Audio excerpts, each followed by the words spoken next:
शादी में सिर्फ 10 दिन थे और मेरी मां की आंखें सूख नहीं रही थीं। कोई कर्ज देने को तैयार नहीं था। मैंने फैसला किया कि मैं अपनी जात का सबसे कीमती चीज बेच दूंगा ताकि बहन की लाज बच जाए। मैंने सब कुछ हार दिया था, मगर जब नीयत साफ हो तो अल्लाह भी आपको अकेला नहीं छोड़ता। मेरे टूटे हुए हाथों में एक ऐसा बड़ा मैं हामिद, इस घर का इकलौता सहारा। हमारी बस्ती में हमारा घर शायद सबसे पुराना और टूटा फूटा था। हमारी जिंदगी सिर्फ 2 वक्त की रोटी कमाने की जंग थी। जब शाम होती तो मेरे जिस्म की थकन मेरे दिल में उतर जाती। मैं आज भी अपनी कलाइयों पर गली हुई दीवारों का बोझ महसूस करता हूँ, इस बोझ से कहीं ज्यादा जो मैं दिन भर उठाता था। हमारे घर में एक अजीब सी चुप छा चुकी थी। ये चुप खुशी की नहीं, बल्कि एक आने वाले तूफान का इशारा थी।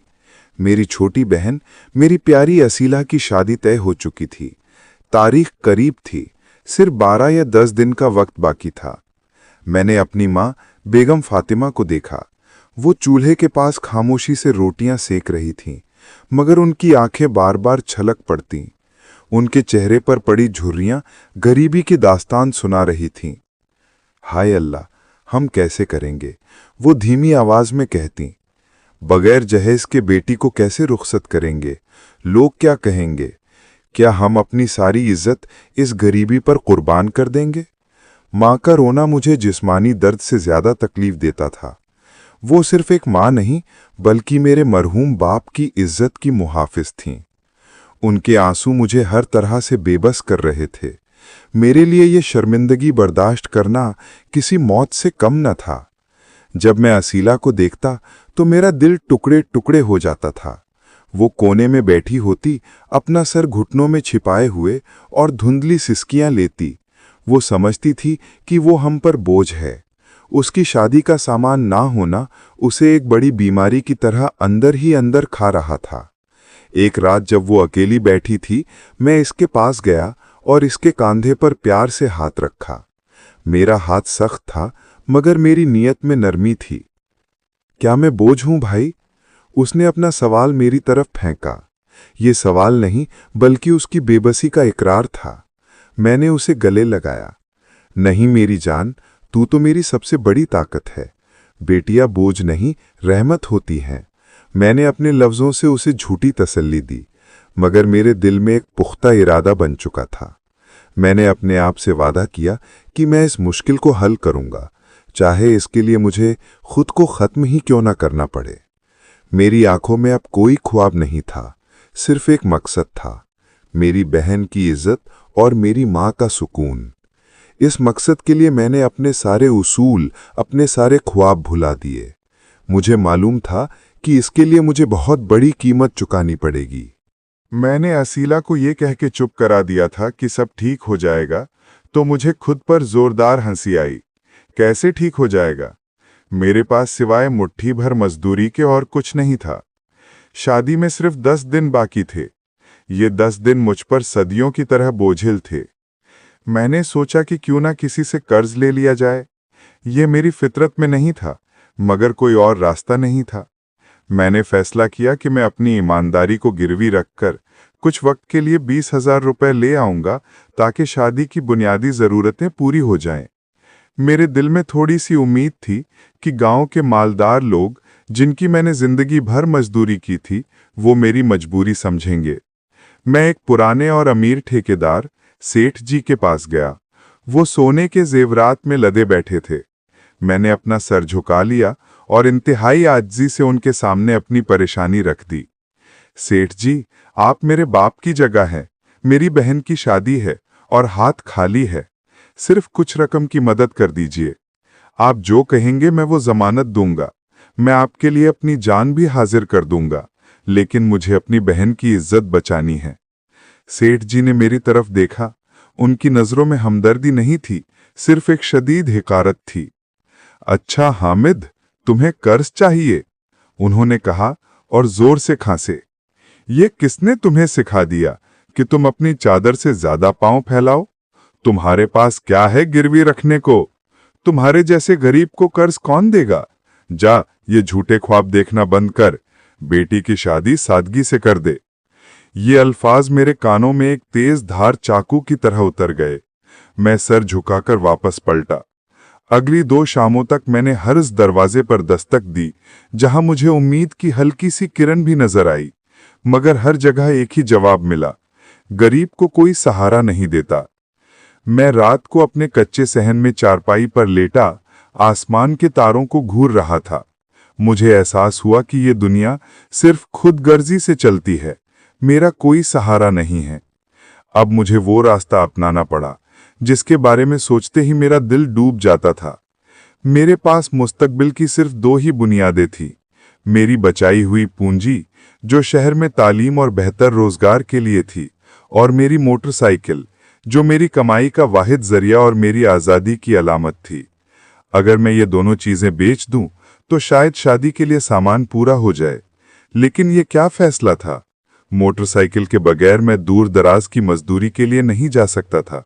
मैं एक तरह से खुद को इस गरीबी के गांव में हमेशा के लिए कैद कर रहा था।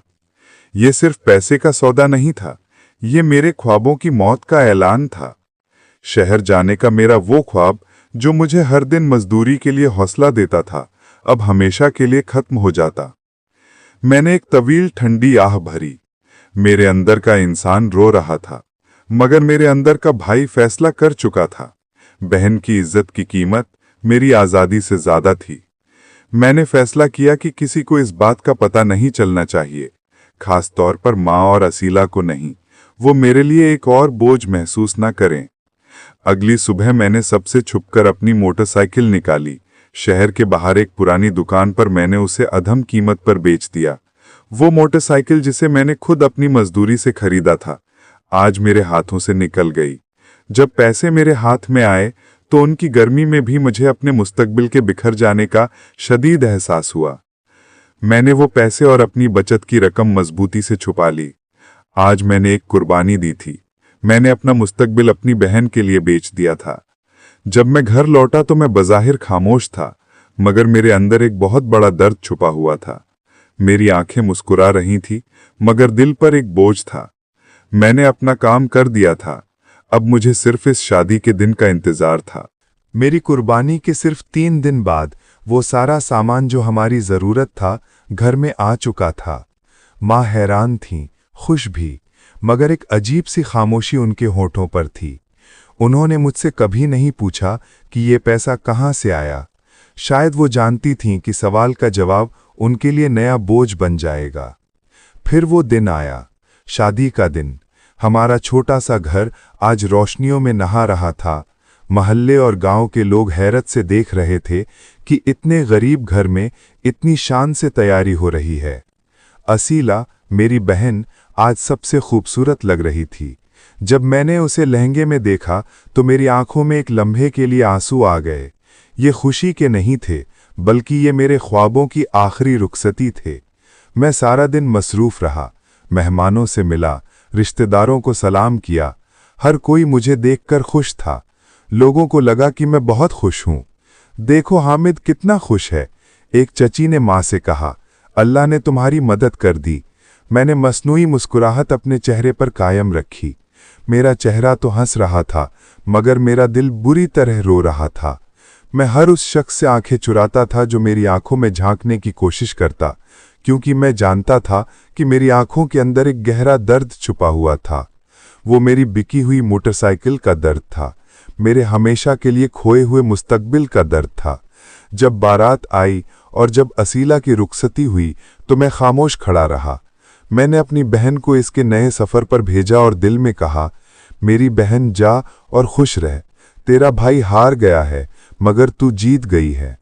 शादी खत्म हुई और घर में दोबारा खामोशी छा गई, मगर अब यह खामोशी सुकून की थी। मेरी माँ के चेहरे पर पहली बार मैंने चैन और इत्मीनान देखा। मैं अपनी मजदूरी दोबारा शुरू करने की कोशिश में लग गया, मगर मोटरसाइकिल के बगैर मुझे दूर दराज का काम मिलना मुश्किल हो गया था। मैं छोटे और मुश्किल काम करने पर मजबूर था। शादी को 2 हफ्ते गुजर चुके थे। एक शाम माँ घर की सफाई कर रही थीं और मुझे पुकारा, हामिद जरा ये सामान तो ठिकाने लगा दे। वहीं पुराने कपड़ों के बीच मेरी एक पुरानी नोटबुक पड़ी थी। वही नोटबुक जिसमें मैं शहर जाने के लिए अपने खर्च और बचत का हिसाब लिखता था। माँ ने उसे उठा लिया। मेरी आंखें उन पर जमी रहीं। मैं जानता था कि अब वो सच्चाई के करीब हैं।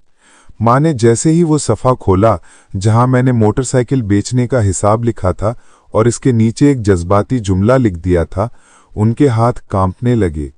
वो फौरन मेरे पास आईं। उनका चेहरा आंसुओं से भीगा हुआ था, मगर ये रोना पिछले आंसुओं से मुख्तलिफ था। इसमें एक शदीद ममता का बोझ था। हामिद, क्या ये सच है? क्या तूने अपनी मोटरसाइकिल बेच दी? तूने अपनी सारी जमा पूंजी, अपना मुस्तकबिल सब कुछ रुखसत कर दिया? क्यों बेटा? उन्होंने डायरी मेरे सीने पर दे मारी और मुझे गले लगाकर धाड़े मार कर रो पड़ी। तूने क्या कर दिया मेरे लाल? तूने मेरी इज्जत बचाई मगर अपनी जिंदगी को आग लगा दी। तूने अपनी जिंदगी की सबसे बड़ी कुर्बानी दे दी। मैं कैसे ये बोझ उठाऊंगी? मैंने उन्हें दिलासा देने की कोशिश की, मगर आज मैं खुद भी अंदर से टूट चुका था। मेरे होंठ चुप थे, मगर मेरे आंसू मेरे दिल की सारी कहानी सुना रहे थे। आज मेरा राज खुल चुका था और अब माँ भी मेरे दर्द की हिस्सेदार बन चुकी थीं। माँ को सच्चाई बताने के बाद मैंने अपने आप को हल्का महसूस किया। वो मेरा दर्द समझ चुकी थीं और उनकी दुआ में एक नई ताकत थी। अगरचे मैंने अपनी मोटरसाइकिल खो दी थी और मुझे गांव के आसपास ही छोटी थका देने वाली मजदूरी करनी पड़ रही थी, लेकिन मैं मुतमईन था कि मैंने अपना फ़र्ज़ पूरा किया। मैंने ये कुर्बानी किसी बदले या फ़ायदे के लिए नहीं दी थी, मगर मेरा दिल कहता था कि नेकी कभी ज़ाया नहीं जाती।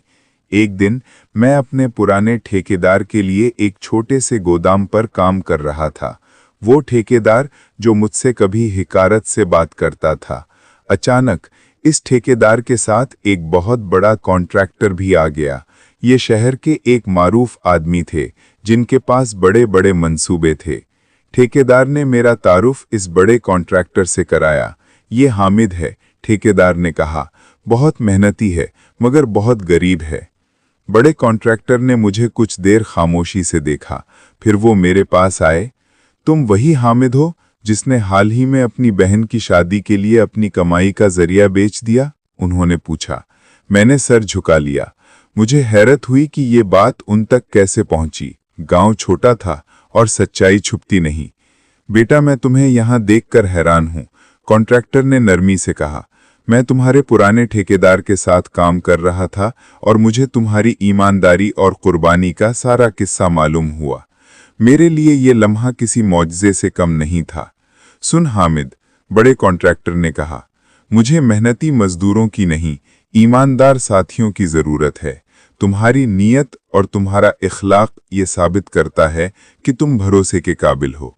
उनके अल्फाज मेरे दिल को छू गए। मैं तुम्हें एक पेशकश देता हूँ, तुम आज से मेरे साथ चलोगे। शहर में मैं तुम्हें अपनी नई साइट पर सुपरवाइजर बनाऊंगा। तुम्हें अच्छी तनख्वाह मिलेगी, रिहाइश मिलेगी और मैं तुम्हारी तालीम दोबारा शुरू करने में भी मदद करूंगा। मैं हैरत से उन्हें देखता रहा। मेरी आंखों में आंसू थे जो शर्मिंदगी के नहीं बल्कि शुक्रगुजारी के थे। मुझे जो कुछ मिला था वो मेरी बिकी हुई मोटरसाइकिल और मेरे टूटे हुए ख्वाबों से कहीं ज्यादा था। मुझे इज्जत मिली, बड़ा मकाम मिला और तकदीर का नया दरवाज़ा भी खुल गया। मेरी कुर्बानी ने मेरे लिए कामयाबी का एक नया रास्ता खोल दिया था। मैंने सर उठाकर आसमान की तरफ देखा। अल्लाह ने मेरी बेलौस नीयत को ज़ाया नहीं होने दिया। शहर जाकर जब मेरी तनख्वाह आई और मैंने माँ को कुछ रकम भेजी तो उनकी खुशी की कोई इंतहा नहीं थी। फिर एक दिन मेरी बहन असीला का फ़ोन आया। इसकी आवाज़ में गहरा प्यार और फ़ख्र था। भाई, उसने कहा, माँ ने सब बताया था। मुझे पता है कि आपने मेरे लिए क्या किया है। आपको क्या पता कि जब मैंने सुना कि आपको इतनी अच्छी नौकरी मिल गई है तो मुझे कितनी खुशी हुई। वो रुकी और गले में रुंधी हुई आवाज में बोली, अगर अल्लाह ने मुझे आप जैसा हमदर्द और कुर्बानी देने वाला भाई दिया है तो मैं इस दुनिया की सबसे ज्यादा अमीर लड़की हूँ। मैं दुआ करती हूँ कि मेरे बाद आपकी जिंदगी में सिर्फ खुशी हो। उसकी ये बात मेरे लिए दुनिया की सबसे बड़ी दौलत थी। मेरे ख्वाब मरे नहीं थे, बल्कि वो अल्लाह के करम से एक बहुत ही खूबसूरत शक्ल में वापस आए थे।